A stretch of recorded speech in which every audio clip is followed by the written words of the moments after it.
Well, good morning, everyone. This is the February installment of the Textile of the Month group, and this morning we'll be talking about Japanese velvets. So let me go ahead and pull up our screen share here. So Japanese velvets often make use of both cut and loop velvet techniques. So we'll be covering quite a bit of that. Now, several of these items are video clips that I've put together from Japanese YouTube sources. So be sure and visit their sites at the links below so that you have a chance to see the entire thing. They are in Japanese, but I think the visuals will be of great value too. And I have edited down considerably. So what we just saw was the fellow starting out with a traditional power loom preparing the velvet. We'll be referring back to the project he's weaving several times in the course of today's presentation. But first of all, let's talk about just what velvet is. Velvet is made up traditionally of a base fabric which will hold its own. It'll maintain its integrity whether or not the pile is there. So the pile is a supplemental and additional extra set of warp threads that loop up. So here what you're seeing are the dark blue threads represent the main ground fabric, the basic fabric, and then the more teal green is the additional warp threads that are looping up, and the purple represents the rods that hold them up in place until they are cut or not cut later. So as you go along, you'll cut into, this is after it's woven, a knife is taken and cut through the top of the loops to release the rod. The weaver pulls out the rod.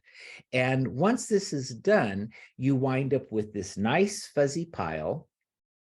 And you have, you can cut or not cut. You can leave some in loop and you can cut them, which gives a very different color reflection. So this is more or less what it looks like when it's finished. You see, again, the teal threads, which are the basic fabric, and you can see the integrity of the cloth would be maintained whether or not the teal pile was there. And when the teal pile is cut, you get this fluffy part.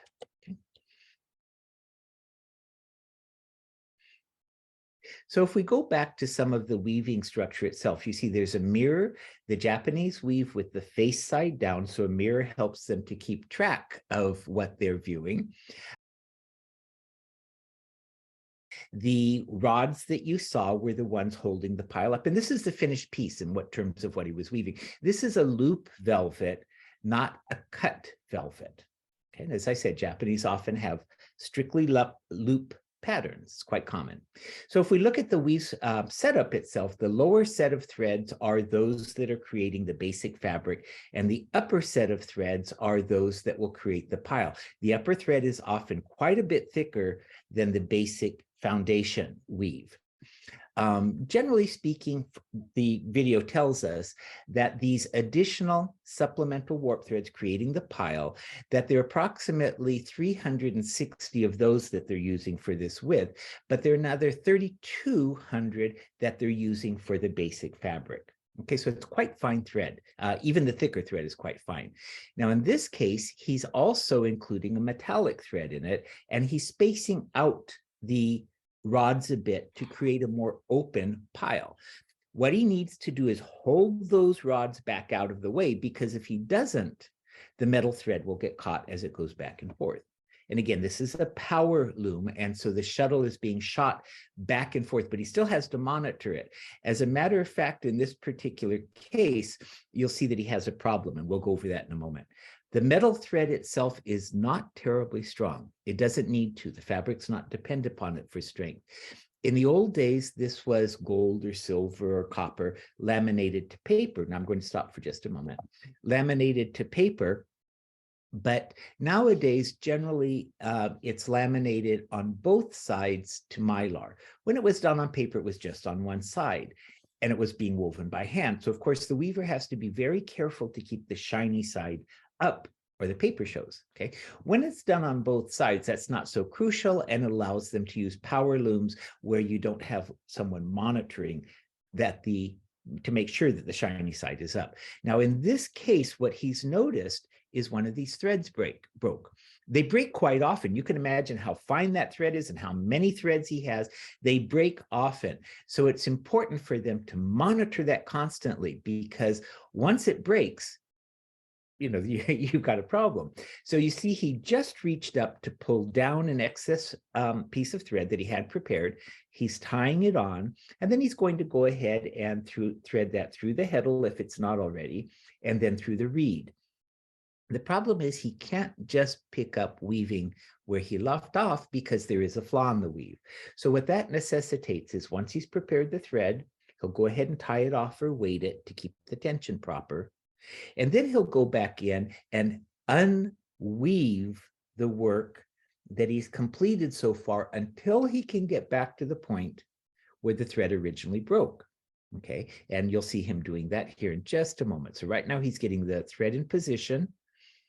And because this is a power loom, he's going to go back, indicate that he's in reverse, and send the shuttle back in the opposite direction from which it originally came.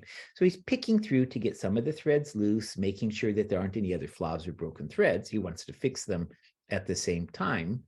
And then while he's at it, you'll see him here. Let's see, we're getting right to that. Okay. So he's just loosening up the threads to make it easier to unweave. All right, so in this case now, what he's done is he's reversed it. Watch him throw the shuttle through. He has to do this by hand, it's so delicate. And he pulled the metal thread to the right. He'll do this as many times as he needs to get back to where the original flaw was and begin again. That means removing rods as well as thread, of course. And then once he's satisfied that everything's in position, the broken thread is secure, he'll pick back up again. So even though this is a power loom, it requires intense participation on the part of the weaver. Once it's all woven and taken off the loom, this is a sample, we need to cut the velvet if indeed that's what you want. This design has been prepared to cut the entire pile all the way across from selvage to selvage. Now he's using a simple X-Acto knife, but you want to feel the blade and make sure that it's not too much. Okay. One of the issues when you're cutting, of course, is you have to be absolutely even in your tension and your pressure and the position on the rod. Now, in European weaving, normally they'll use a V-shaped rod, and then they'll cut in the groove of the rod. In Japanese weaving, they use a round rod, so that's not important. They can have the rod positioned any way they like. So let's stop a minute. I showed you originally the pile of the thread. They're fairly set close. They were set fairly close, right? The pile of the velvet threads. But there are actually many choices. The one on the upper left-hand side is the one I showed you in my example earlier, but notice how they're all spread out. Okay, these are all legitimate velvet options. It's just that they change what you see in the finished product. So what he just brought out as a sample to cut is actually the one we see in the lower right. So the pile is very spread out so that you can see the metallic fibers that he's woven in the beautiful patterns in between the pile. The pile is really adding just texture as opposed to any patterning itself in the case of the one that he's showing us. So it's up to the weaver, which of these they choose to use, depending on the effect they're after. So we're back to the one he's showing. Now, one of the issues here, okay, is it is difficult to cut. You don't want to damage the rod. At the same time, you want to make sure you cut all the way through the threads. But if you don't keep your hands in exactly the same position at all times, the pile winds up different lengths. It might be a little bit longer on one side and short on the other because your blade was leaning to one side. And that affects how the pile reflects color, and that affects the look of the entire piece. And so you have to be extremely careful. And of course, that's a lot of stress for the cutter. And in this case, he's showing us he actually made a mistake. So can you see the difference between the earlier part and the part he just cut? It's reflecting light differently because it was cut differently. If it's cut with a very sharp blade, it's a clean cut. If it's cut with a duller braid, it's a fuzzy cut. All of those things affect the light reflection. Now, in this case, this artist is sitting and she's selectively cutting small bits. Okay, she's not cutting from selvage to selvage, as we saw with the gentleman earlier. She's very selectively cutting. And then look at the blade that she's using. You can see at the tip of the blade, there's this sort of pincher-like thing. Well, in between that pincher, that you can't quite see, is the blade. And so those little legs on either end are what goes to either side of the velvet pile, with the blade a little bit higher up cutting the rod. Okay, and these are things that the artist, the weaver, normally makes themselves for their own work. Highly specialized, but they can be made out of anything. Often in hard times, they were just made out of scrap metal. You can use, rods that you would use for anything, bicycle spokes, whatever you want to use for it, work just fine. So the commercial cutter that the fellow was using a moment ago is the first time I've actually seen that type used before. Most people are using the variety they make themselves. So as she selectively cuts, what you'll see is the cut pile absorbs light and reflects back a darker color, and the loop side sort of mirrors it back and gives you a lighter shade. Now, those rods that I mentioned, okay, they do get cut, they do get damaged. And so this part is not normally carved in weaving seminars, covered in weaving seminars, but here he is taking care of those rods. So once you're done, you have to go back and basically polish them. So he's applied a talc that he then goes in and rubs, make sure he gets out all of the little dings and the little spurs that might have occurred from the cutting, and then goes back and gets off the talc by fanning it. So this is a bit laborious, but it's simply crucial prep work for the next time he'll want to use them. And of course, the same applies to the cutters, the blades. You have to constantly sharpen and keep them going. You'll see an interesting solution to that, though, in just a moment coming up. Okay, so he's got those all set. Now, traditionally, what we think of as velvet is using a rod, whether it's the European V shape or the Japanese round one. However, in modern times, what they do so they can avoid having to deal with the metal at all, they'll use basically nylon ones. So here we are back with our artist again, and she was cutting her tiny sections, but notice the weave itself is white on white. The dark part you're seeing are the parts where the rods poke out, but those rods aren't metal. Again, they're a very heavy plastic or nylon, a little bit like heavy fishing line, if you want to think about it that way. And in many cases, that makes it much easier for the weaver to actually place that on a shuttle and use it just as if they were adding supplemental weft. Now, once she pulls them, the blue of this cord is now gone, and you can see the beautiful white Jacquard pattern, white on white. Okay, and there she is back pulling those pieces out again.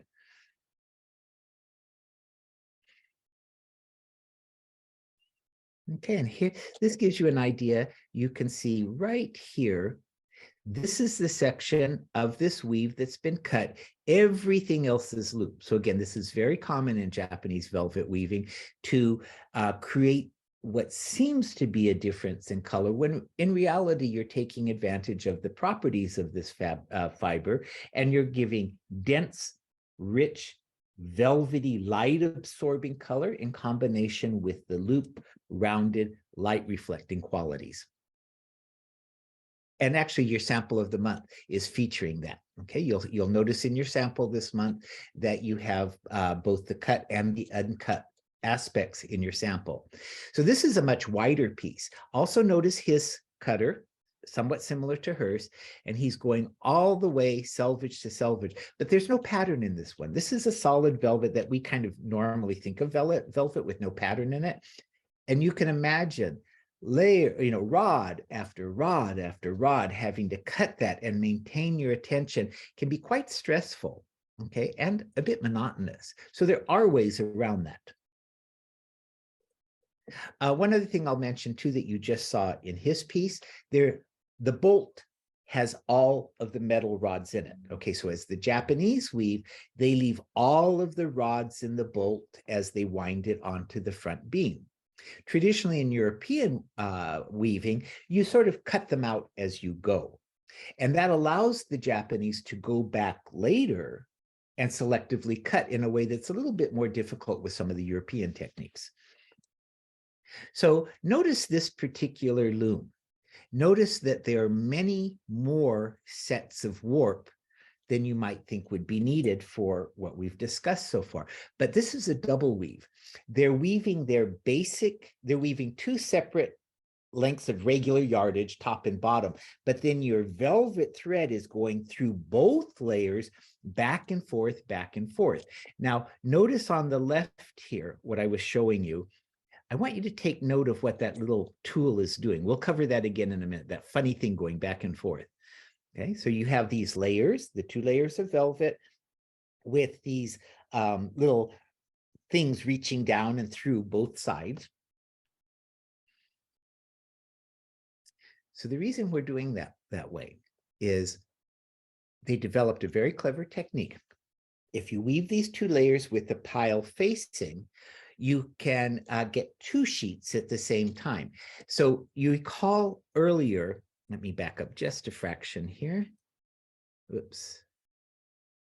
Okay, so you recall earlier where we simply made a loop with a rod and went back and cut it, right? Okay, so we should get, so we're right here. So this is just to review what we covered earlier. However, what they're doing in this particular loop is there is no rod. So again, these darker colors represent that weave at the top, in this case, and a weave at the bottom, the two parallel ones. And the teal portion represents that additional warp thread, winding back and forth between each layer. And then a blade goes through and cuts them in half. Okay. And in the process of cutting in half, you get absolutely even trim, and you get two layers without anyone having to go back and cut out the rod. It's an extremely clever technique. It's fun to see how people come up with these things.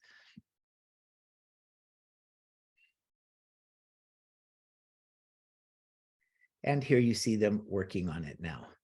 Now watch it. So on the back, you see the excess warp. So right here, see this part right here? That's the blade going back and forth. Okay, and that's slicing through the layers as the top woven area is wound on one top beam, and the lower section is wound on a separate front beam. Okay, now watch right here, though. This is the fun part. I'm going to stop this for just a minute. So I wanted to make sure you saw this. I mentioned how when you're cutting out the rod, if the blade is dull, if it gets to one side or another, you have all sorts of issues.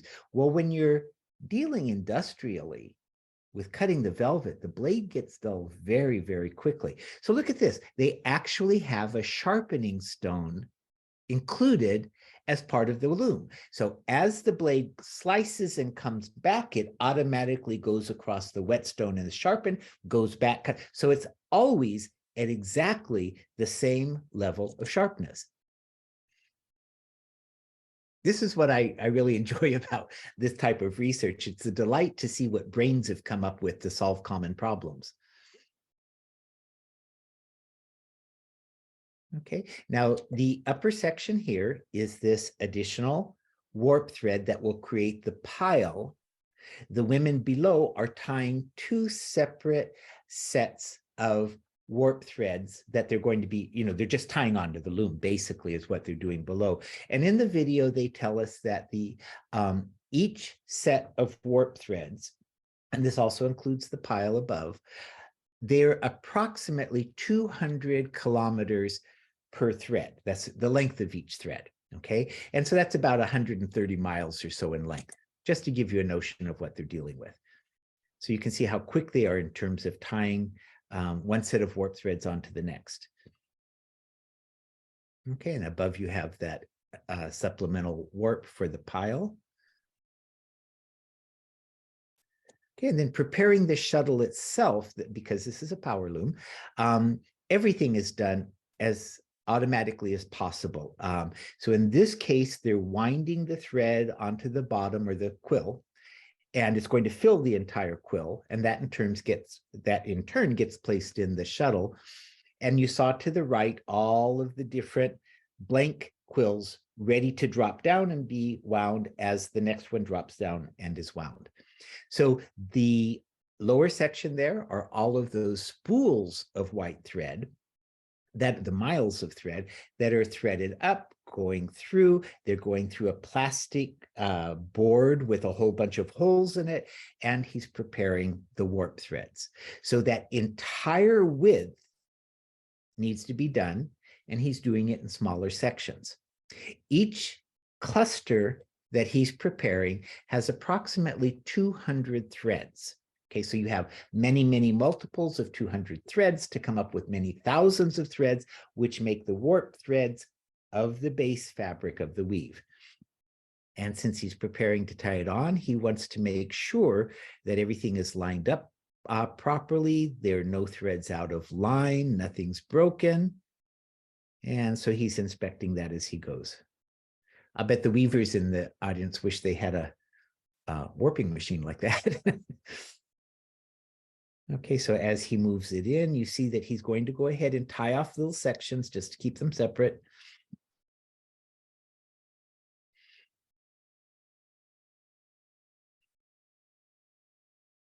What you're not seeing in this video is while he's doing this, someone's interviewing him and he's trying to ignore them because he really needs to concentrate at this point.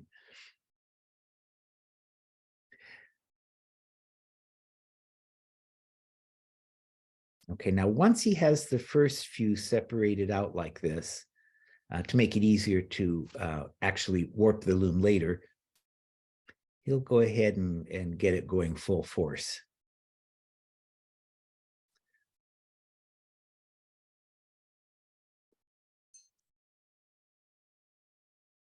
Okay, it looks like he's good to go now. Okay, so again, this is just one small segment of the total number of warp threads that he's preparing. The problem is they do break on occasion. So as they go from this, the cone up through the top, okay, you'll see in the background something dancing, those little black things. Those are a little bit like washers. They help to keep the tension even.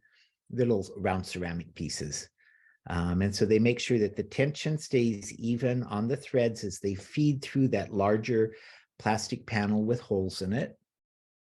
And that plastic panel is a real interesting device. Here again, I think it's a very clever invention.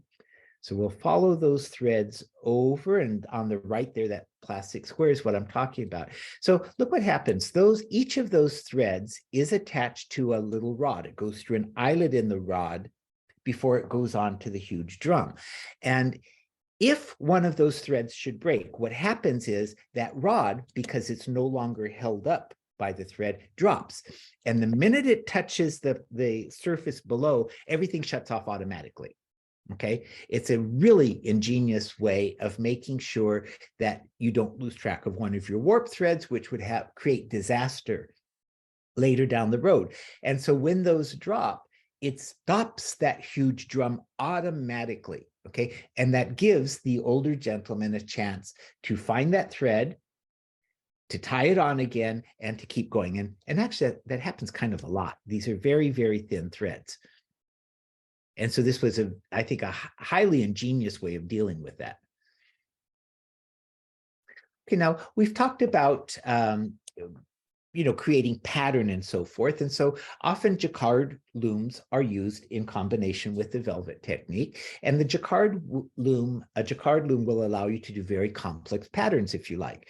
But it also, in an automated or semi-automated setup, simply raises the heddles for you so that the automated shuttle can go back and forth. So in this particular case, this is a Jacquard loom with the punched cards, but it's a very small loop because it's a very simple pattern of going up and down to create the even evenly textured velvet that we saw earlier, such as the white one.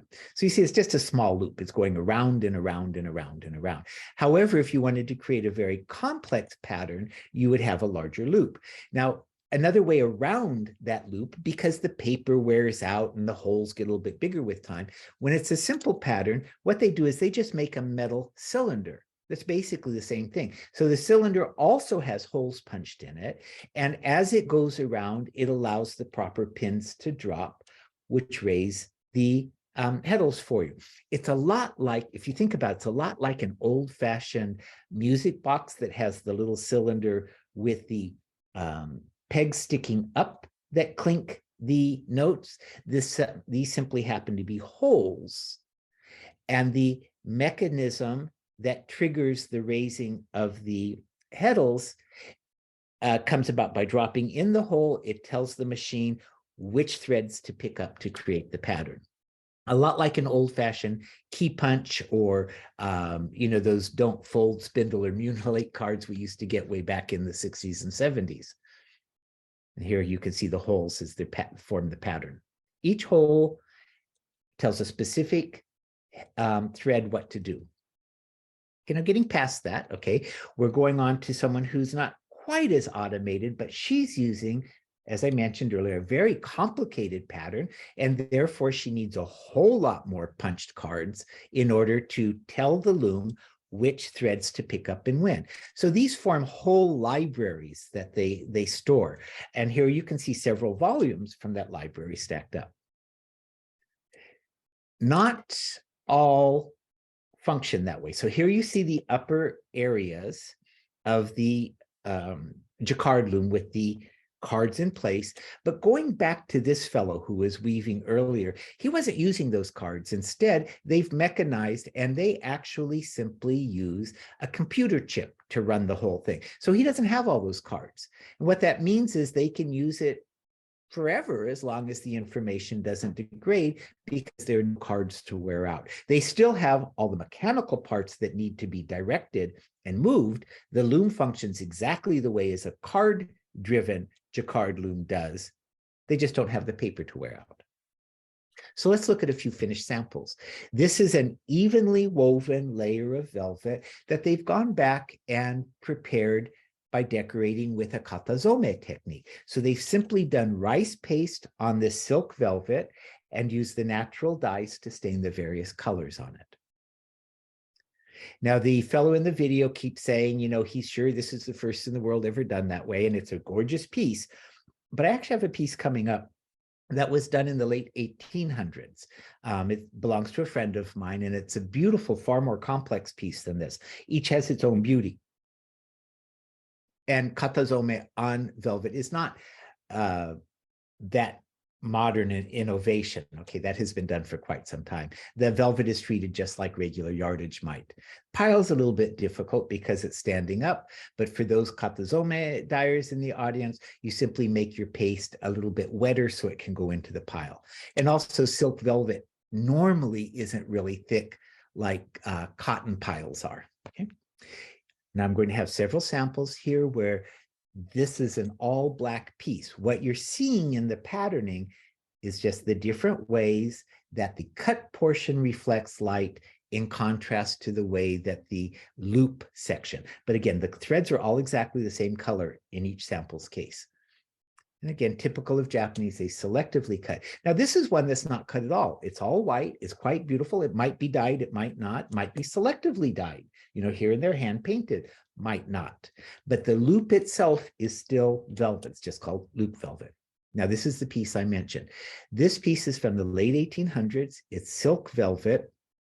It's cut and uncut velvet, which was later hand painted, hand dyed. Okay, it's of chickens under cherry blossoms. I hope you can spot the cut portions in the uncut. You can see a little bit of the groove here cut by the, as you can see by the uncut sections. And then of course the chicks themselves look nice and fluffy from the cut portion of the velvet. Velvet's kind of hard to paint. I mean, you need to get it down into the pile. But again, the piles are very shallow. And this is a detail. In this case, you can see the actual ridges where the bars ran. Now, of course, as you know, the bar ran from one selvage all the way to the other, and they went back and selectively cut areas, as you can see in the fuzzy portion of the cherry blossoms and in the leaves, and then went back and dyed them.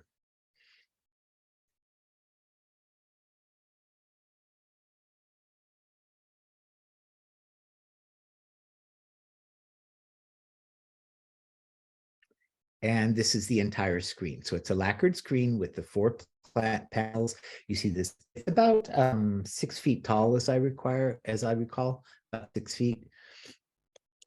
So this cutting that you're seeing, of course, I wasn't there to see it, but my guess is, based on all the different techniques that we've seen, the easiest way to do this would have simply to weave a full loop length of cloth with even loops throughout, no jacquard patterning or anything, just loops throughout, as if you were making a regular piece of velvet, regular meaning what we think of in the West, but leave the rods in. Now, with the rods laid out on your table, you can go back, as a dyer would for a kimono, and draw out your design with aobana, as an example. Make sure that it matches at the seams so that your pattern will continue across the folding screen. Okay. And then go back in and selectively cut, as we saw the older seated woman doing earlier. You simply cut wherever there's a blossom because you've drawn it in place and follow your cartoon.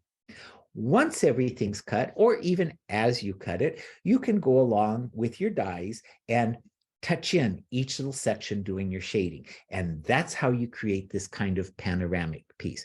I'm not positive. Like I say, I'm not even a weaver, but to me, that makes sense based on what we saw of the dye techniques and what I know of dyeing, and what just in the end seems like the simplest, most direct way to create such a spectacular piece. So let's go on to Burnout. Okay, this is still velvet. So with Burnout velvets, what you have is a silk foundation. The basic fabric is silk, and the pile is rayon, and there's a reason for that. Okay, I'll mention that in a second. Now, in this particular case, I want you to know he's not doing Burnout. He's actually doing katazome on silk velvet. Okay, so I want you to know that's what he's doing. But you know, I chose this video because the steps are exactly the same as doing Burnout. You have this metal framed stencil. You don't want to use stencil paper. Okay, in this case, you don't. You want to use a synthetic of some sort or metal. And what he would be applying for Burnout, rather than the rice paste, he would be applying a chemical medium that will basically dissolve the glue that holds the rayon together. So as you know, rayon is made from a cellulose fiber that basically is glued with something else to hold all that sawdust together, if you want to think about it that way. So if you can undo the glue, the thread falls apart. So if your foundation fabric is silk, and if the pile is rayon, if you apply this burning medium, this medium that will dissolve the rayon, and then you heat it, the heat activates this burning, this chemical reaction, and right at the foundation of the fabric, all of that rayon is dissolved away. And of course, any part that's not touched by this viscous medium is just fine. And then you give it a good brush through it in the dryer, all that hair and fuzz that was burned out at the root is gone, leaving you with this kind of a pattern. So in this case, this is something that we can easily get in this country. I'm sure Exotic Silks in Los Altos sells it. So the red tufts are the velvet that is left, and the background darker color is the silk portion that used to have tufts that the chemical reaction caused to disintegrate at the root. And when the root is gone, the stem of the fluff simply falls off. Okay, and that's how Burnout velvet is done. It's not the same weaving technique exactly as the Jacquard ones. Now, in addition to that, there are chenille threads that look like velvet but are not. And I'm fascinated by these people, this particular school, very innovative, good marketers. Okay, what they've done is they've created images, cartoons on the computer. And then they use their computer program to dye the chenille, the chenille thread, I'm thinking of dyeing, to dye the chenille thread to match the pattern. So now as you go and weave with this fuzzy chenille thread, all of the colors line up to match the pattern exactly. And it looks like a very thick, luxurious velvet. So how is chenille made? Okay, whoops, I got a little bit ahead of myself there. Let's see if I can back up just a speck. Okay, whoops, well, there we go. Let's go. Okay, so the way that chenille is prepared is by weaving yardage initially, but notice how you have a cluster of 4 threads here holding another cluster of weft yarns together. And they're spaced quite a bit. So once this kind of poor quality yardage, it would bruise easily, is done, then you go back and between the warp threads, slice them apart. And it's this warp thread with the little fuzzies now sticking out that forms your chenille yarn, which you see here.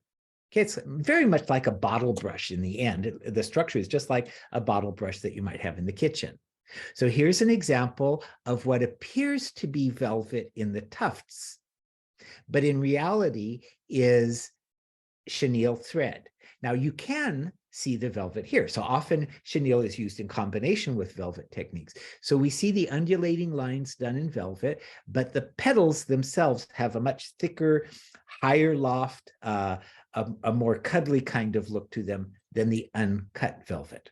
And then there's also gold woven into this piece and lacquered threads. We'll go over that in another class. Okay, and here's another piece with the chenille. You can see the velvety looking parts are all chenille. There's a little bit of velvet, loop velvet in this section, and this is all chenille, okay? And this is all chenille. So getting past the chenille now, there's one other type of technique that is called velvet, but it's not a pile velvet, and it never uses a rod. It's called Saber velvet, and the fabric is being produced with something that looks like a very heavy satin. And as you know, with a satin, you have threads floating over a minimum of 3, but usually 5, 7, or some odd number. The threads are going to leap over many cross threads beneath it. So if it's a warp-faced velvet, that means that the warp threads are jumping over several weft threads along the way. If it's a weft-faced velvet, then the weft threads are jumping over several warps. And in this case, what you can see is the background weave is intact. What they've done is taken something that looks like a surgical knife, and you go in and you sort of clip, clip, clip, clip with the knife to break those threads that are leaping and cause some fuzziness. So it's not quite the pile. It doesn't lay the same way that velvet does, but it still has that fuzzy, non-fuzzy look. So I couldn't find any actual Japanese videos of this. It's a very old process. So here we have a French master doing her work, and she's giving an excellent example. So this is a very heavy satin, which she has drawn out her design on, and now she's going along with this surgical blade. So for those, again, who do katazome, you'll recognize that it's very similar to the knife we use for carving our stencils. And as a matter of fact, it's identical to the type of knife I learned on, which are made by the swordsmiths in Japan. The only difference is a Japanese stencil knife would have more of a crescent moon shape to it, which the Europeans don't do. And then going from, and so I'll have links to all of these. Be sure and check them out below on the webpage here. This is an example of a Japanese koto cover, koto, the musical instrument, and it's all Saber velvet in combination with some embroidery and and hand painting, of course.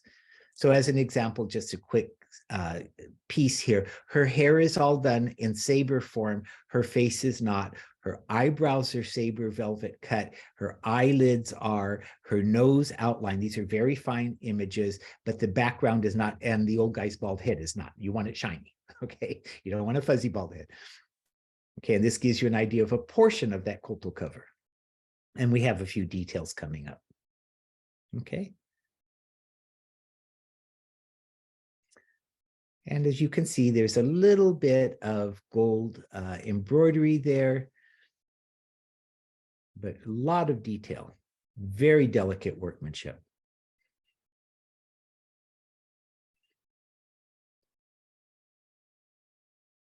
Okay, so let's go on to what I think of as regular velvet. Okay, so that's solid. But the Japanese are also really big on dyeing velvet. This particular one is a Jacquard weave. It's a highly complex loop and cut velvet pattern that they turn right around and do batik on top of. So you can tell by the back of the bolt that it's a batik technique, a wax technique, and all of that imagery on the front, which is a type of patterning called sarasa, okay, all of the phoenixes and so forth. So in the end, the velvet is just giving texture to the background patterning. Okay, and here we have cut and uncut velvet and the way that it's typically used, or looped and cut, okay. This is one of my favorite pieces in my collection. The pieces you're seeing are all from my collection. What I love about this one is it's the detail work. And unfortunately, what you can't see in the slide is that in between each one of these rows of looped and cut velvet is a single strand of gold. And you can't see it when it's sitting like this. You only see it when you move it and bend the cloth, and then that little bit of sparkle peeks out. Very, very subtle. And again, for those of you who took the Tsujigahana class, you'll know how to do the shading that was done on the petals here. It's exactly the same technique we used in Tsujigahana. And again, lots of cut, lots of uncut. Because it's a Jacquard weave, you can see little open areas were also left, or areas of uncut velvet. Again, this gives you an idea of the whole piece here. Not the whole piece, this is still just a segment. The entire piece is of a flower cart. So you have the peonies and irises and so forth, the plum blossoms on a large cart. It's a typical Japanese theme. So these are a few more from my collection. Actually, they're the ones that are hanging in back of me. These are gold, 24-karat gold woven velvets in combination with the chenille threads and other types of weaving techniques. So very complex, highly complicated Jacquard weaving. And you can see here what might at first glance appear to be embroidery is not. It's following the weft, and it's actually leaping over the velvet beneath it. There isn't much cut velvet. This is almost all loop velvet in this particular piece. The velvety looking area comes from the chenille threads. Okay, and again, another example. This one has no chenille thread in it, as I recall, but you can see the combination of all the different gold sections. And see, here's this little place where a rod had been, okay, of loop, but notice the loop does not carry over because it's done with a Jacquard loom to create the patterning. So the loops are selectively woven in. Okay, and yet another one, another sample from the same company. And here you can see these red sections are the chenille thread I mentioned, and you can see these flowers off to the right. The citron fruit is done with gold loop velvet. And it looks like there is a little squirrel there. Okay, so again, this gives you a better shot of the chenille, as well as a better shot of the loop uncut. Okay, so that gives you an idea of what we have for today's lecture. And again, I do hope that you'll visit us next month for next month's sample.